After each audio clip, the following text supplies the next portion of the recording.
I'm back here with congressional Democrats. We got Abigail Spanberger, we got Khanna, Johanna Hayes, Lucy Mcbath, and Deb Haaland. I want to just touch on some of just the personal stuff. I mean, you guys ran for very personal reasons, many of you. How did it feel, given what happened in your family with gun violence, to have that vote on the House floor?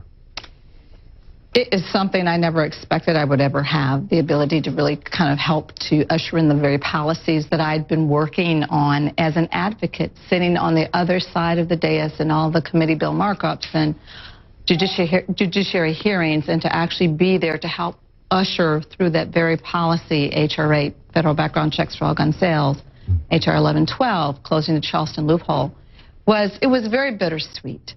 Because I know that not only did I have a great loss under the extremist culture of gun violence that we have in America, but there were so many others like me that had been depending and waiting for years on some sensible legislation put forth to keep us safe. Yeah, well, I mean, I think your son could not be honored more by what you've done. Just another round of applause for your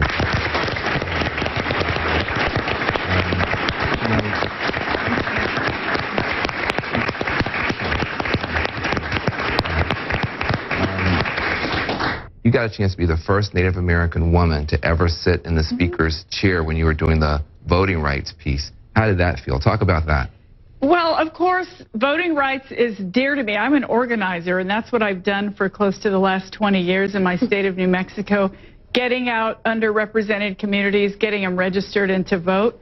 Native Americans couldn't vote in New Mexico until 1948.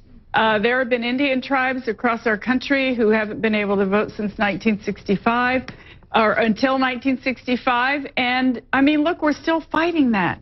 In this last election, there was voter oppression happening across our country with people of color in Georgia, in Kansas, in Florida. It's a travesty. We have to put a stop to it. I am passionate about this issue. I got to be in the speaker's chair again when my colleague John Lewis came to speak on the full bill, H.R. 1, and that was extremely powerful. Beautiful, beautiful. Yes. We all came here for reasons that were deeply personal. You know, I am an educator, am assigned to the Committee on Education and Labor.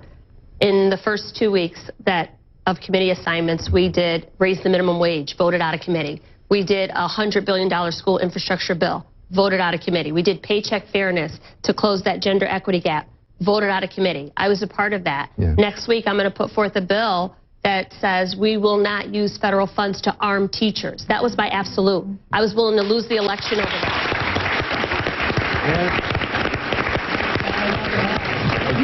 It's beautiful. And you're on the cover of Rolling Stone magazine. And there's that. That's amazing. You know, we always said, you're a rock star. Now you're a legitimate rock star. You're like on a thing. What does that mean? Was one of my students tweeted, my 10th grade teacher is on the cover of Rolling Stone. and we laugh and we joke, but what does it mean for other young women who were in your circumstances? Listen, you were 17 years old, you were homeless, you had a baby to deal with.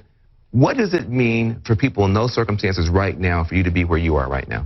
It means everything. I mean, we talk about, I'm from the state of Connecticut. I'm the first African-American woman to represent the state of Connecticut. There's so much power and so much shame in just that sentence. And I am the other side of it. I'm the promise of what could happen. I am what I've told kids: if you do this, if you are steadfast, if you work hard, don't worry about the situation you're in. You can work your way out of this. But I also recognize that life happens. This idea that all you have to do is work hard, it's a misnomer. It's a false choice. And I have to remind my colleagues on the other side of the aisle of that every single day. We need access to opportunities. And for as long as I hold this seat, I'm going to make sure that no kid ever has to face the same challenges that I faced. Oh, that's beautiful. That's beautiful.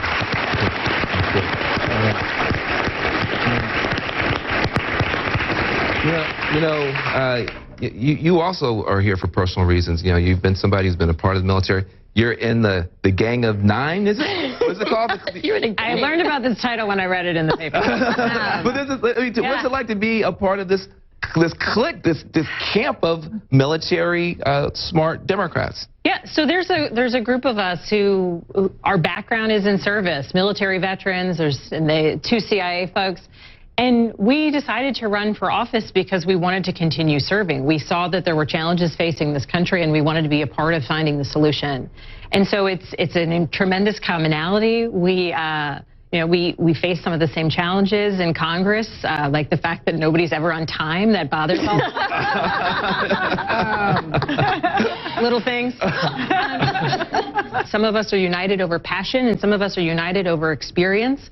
And I think that's what makes this class so incredible, because we can get together with these different groups and sort of move the marker forward on a variety of things. And, we jump back and forth, and some of the groups have names and some don't. Yeah. So real kind of like, you're the only one I know is like, you're not in some little clique or some group. I mean, I'll tell you my passion is in human rights. My grandfather spent 4 years in jail with Gandhi in Gandhi's independence movement. And what I was most proud of is on Yemen. It doesn't get a lot of attention, but we passed the first War Powers resolution to stop the Saudi bombing in Yemen, the greatest.